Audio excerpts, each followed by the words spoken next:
Good morning, good evening, good afternoon, good after wherever you are.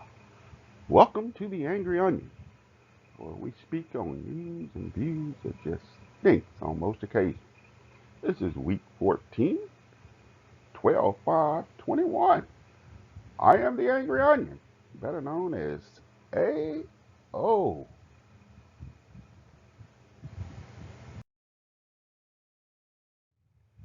Here at the Angry Onion, we're just going to give you some news and stories of things that just stink. We're going to cook it up real funky for you. So, without further ado, let us tell you a little bit about what we do.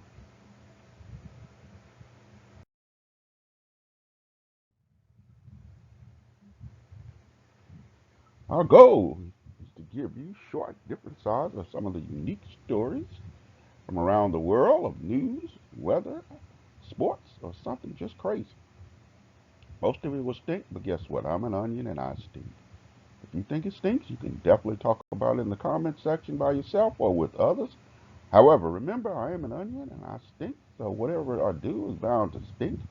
As an onion, I don't have logic. You get upset, then all I can say is that you're getting upset with an onion. And an onion doesn't have brain or feelings. We'll also have an onion breath stinker of the week. You can also nominate someone to be the onion breath stinker of the week. Each week we will also post and make a unique question or topic for you to ponder and discuss. More than likely it will stink also. So without further ado, let's get started. Okay, our first news story is coming out of Australia. It says Australian doctor fined for amputating the wrong leg. A surgeon in Australia who was sued for amputating the wrong leg of a patient is now facing the consequences. Earlier this year, the doctor amputated the right leg of an elderly patient, even though the left leg was supposed to be amputated. Before the surgery, which took place in May at a clinic in Bristadettes, the wrong limb was marked for amputation, according to the AFP news agency. The mistake was discovered 2 days later during a routine bandage change. The patient was told he would need his other leg amputated as well. The 40-year-old doctor was sued, and a court in Linz found her guilty of gross negligence. She is now fined, BBC News reports, about $3,000. The patient died before the case came to court. His widow has been awarded about $5,000 in damages. The director of the clinic publicly apologized, and the hospital said the incident was the result of a sequence of unfortunate circumstances. The doctor said in a court there was a flaw in the chain of command in the operating room. She said she made a mistake and blamed human error but denied gross negligence, according to Kruger, a German language newspaper based in Australia. She did not know how she could have marked the wrong leg. I get it. Human error happens. Human error is unfortunate. But there are some occupations and some things that just can't get around human error as a true excuse. You mischarge me or ring up my groceries wrong, that's a human error. You can make me whole or get something that brings it back in line. You take off one of my legs, you can't put it back. Not only take off one of my legs, but you take off the wrong leg. So now I'll be down with two legs. But the thing that interests me on this story is just, and I know sometimes the currency change and values of various countries can differ, but a fine of only $3,000. Wow. I don't know. I don't know. That one's pretty interesting. Amputation of the wrong leg. Hmm. Tell me what you think. I think it stinks, but I love to hear what you have to say. All right, if you watched any football yesterday, it was what we call championship week. Uh, This week's AO sports story is probably one of the best, at least the ending of the game. But there was good games all around. But this one is Baylor wins Big 12 championship thanks to goal line stand. The Big 12 championship game on Saturday at AT&T Stadium in Texas came down to a goal line stand. The Baylor defense stood tall and held off Oklahoma State's 21-16. Desmond Jackson tried to outrace Baylor's Jerry McVeigh to the pylon, but came up inches and an inch short. And Baylor's radio team was jubilant about it. They just went crazy. The Cowboys came up inches short on a 17-play drive that devoured 89 yards in 2 minutes and 50 seconds as the clock ticked away in the fourth quarter. Baylor and Oklahoma State each wound up 11-2. The Bears was ninth in this week's college football playoff ranking. The Cowboys were fifth and had hopes of being one of the four teams to be invited to the semifinals. Those dreams were doused coming up inches short. Yeah, that last play was something else, and you just have to tip your hat off to the young man from Baylor, Jerry McVeigh. But it's the sequence of plays before that got me to putting this story out there where I just think it stinks for Oklahoma State. Oklahoma State had a fourth down back at around the 15-yard line. They threw it, and the receiver missed it in the end zone, which would have been the end of the game for Oklahoma State at that time. But a pass interference call was made, which put the ball on the 2-yard line. So here Oklahoma State now have the ball on the 2-yard line.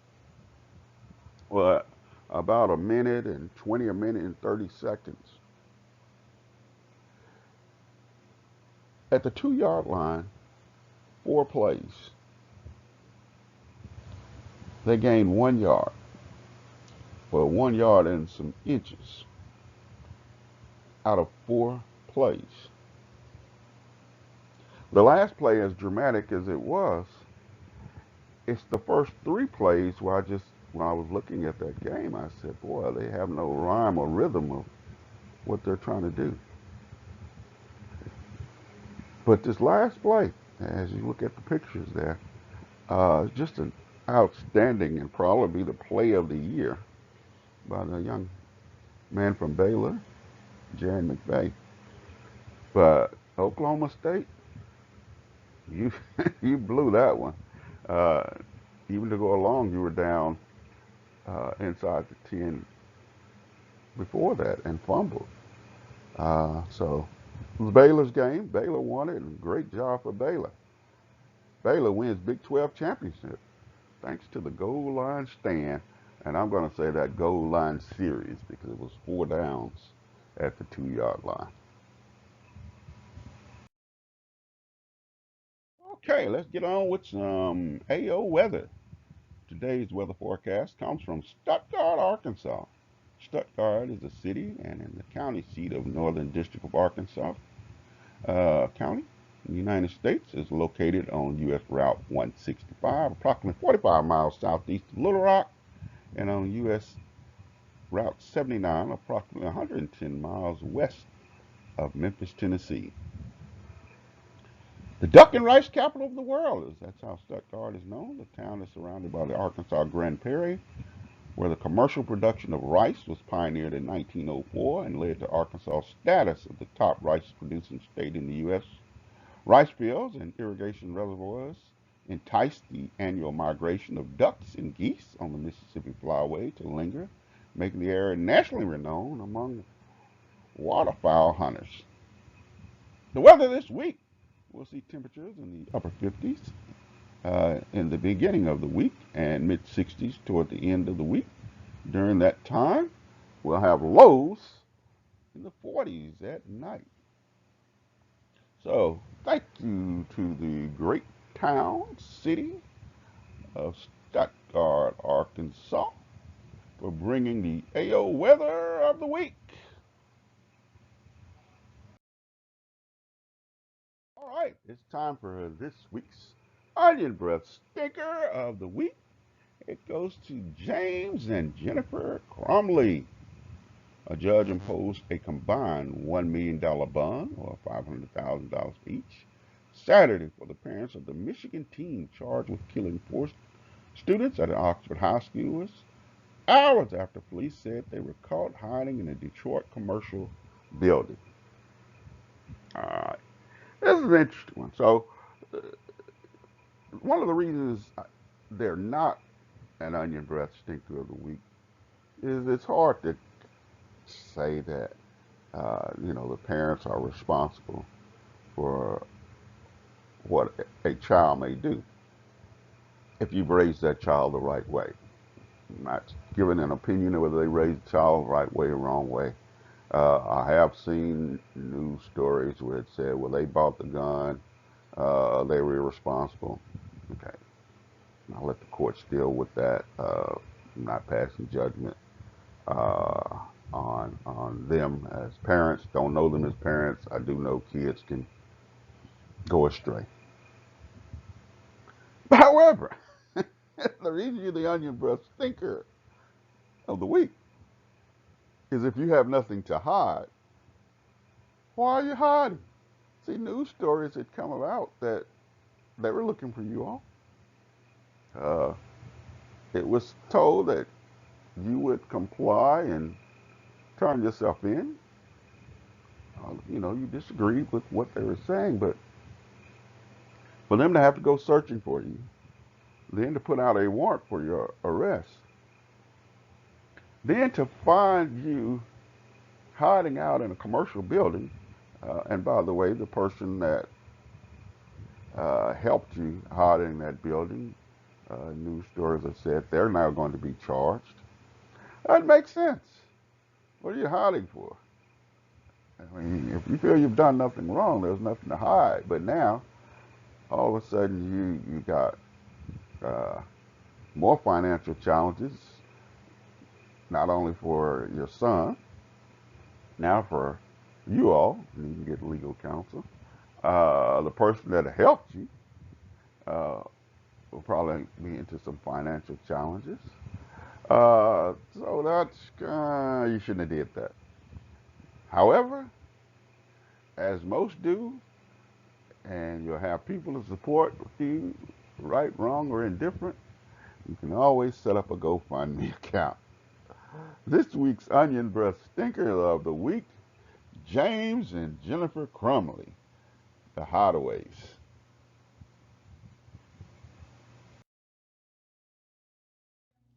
All right. So if you believe you have an onion breath stinker and you'd like to nominate someone, please do that. Just shoot us an email at rodtv65@gmail.com.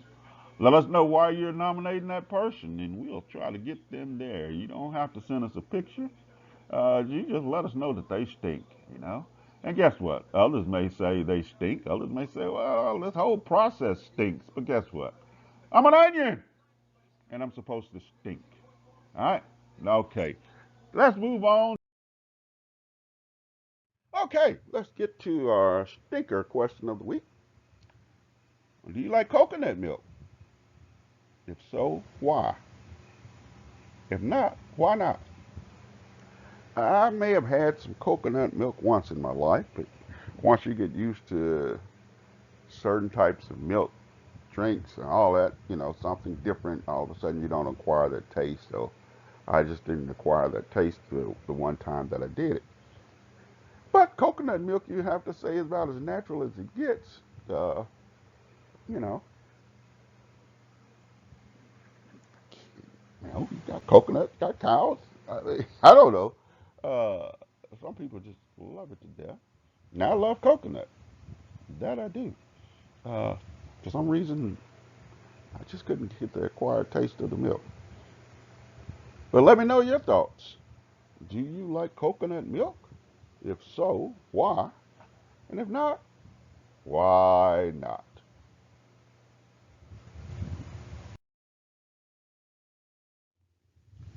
Well, once again, thank you for listening to and tuning in to the show.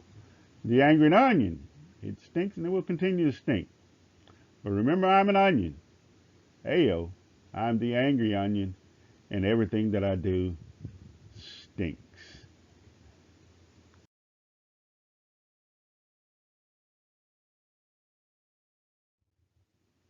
Thank you to The Angry Onion, which is a production of Rod TV 65, where reality meets the public.